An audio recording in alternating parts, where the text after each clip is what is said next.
Rebecca हत्याकांड के कई खुलासे होने अभी बाकी हैं। लगातार बोरियो पुलिस और साहेबगंज पुलिस तमाम बिंदुओं पर जांच कर रही है कि आखिर किन लोगों ने मिलकर रेबिका की हत्या की थी। करीबन 10 लोगों को पुलिस ने हिरासत में भी लिया है, लेकिन अब एक और जो बड़ा खुलासा हुआ है वो आज हम आपको बताएंगे। दरअसल एक रिपोर्ट के मुताबिक बताया जा रहा है कि रेबिका के हत्या और उसके शव को ठिकाने लगाने के लिए दिलदार अंसारी की मां मरियम निशा ने 20,000 रुपए एडवांस दिए थे। अब किसे दिए थे ये पूरा खुलासा भी आज हम आपके पास करेंगे। दरअसल बोरियो थाना पुलिस की अवर निरीक्षक सुषमा कुमारी ने अपने थाना प्रभारी को एक रिपोर्ट सौंपते हुए इस बातों का जिक्र किया है कि 16 तारीख को जब रेबिका के गायब होने की गुमशुदगी की एक केस दर्ज की गई तो पुलिस छानबीन में जुटी।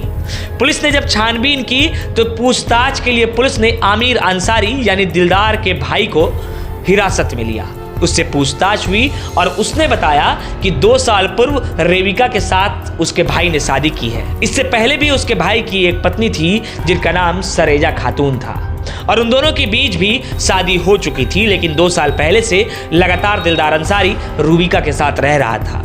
2 साल के दरमियान उसने उसे बेंगलोर में भी ले जाकर रखा था और कुछ दिनों के लिए रेबिका पहाड़िया और उसके साथ दिलदार अंसारी दोनों प्रेम संबंध के बीच और या यूं कहें कि शादी और पति पत्नी के बीच बेंगलोर में भी रहे थे।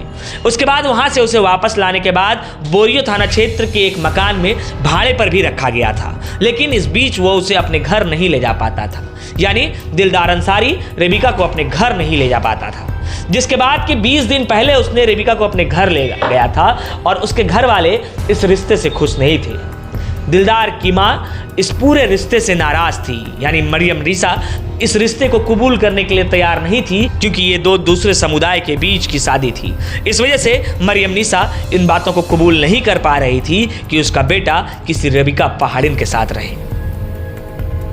जब 20 दिन पहले रेबिका को घर लाकर रखा गया तो घर में लगातार कलह बढ़ने लग गए, विवाद शुरू हो गया, जिसके बाद मरियम निशा ने उसकी हत्या की साजिश रची, या यूं कहें कि मरियम निशा के साथ मिलकर पूरे घर वालों ने इस हत्या की साजिश रखी। मरियम निशा ने उसे मोइनुल के घर पहुंचा दिया। हमने आपको पहले ही बताया था कि इस पूरी घटना का केंद्र बिंदु मोइनुल अंसारी का घर रहा है और उस घर पर पहुंचाने के बाद अफवाह उड़ाई गई कि रेबिका कहीं गायब हो गई है।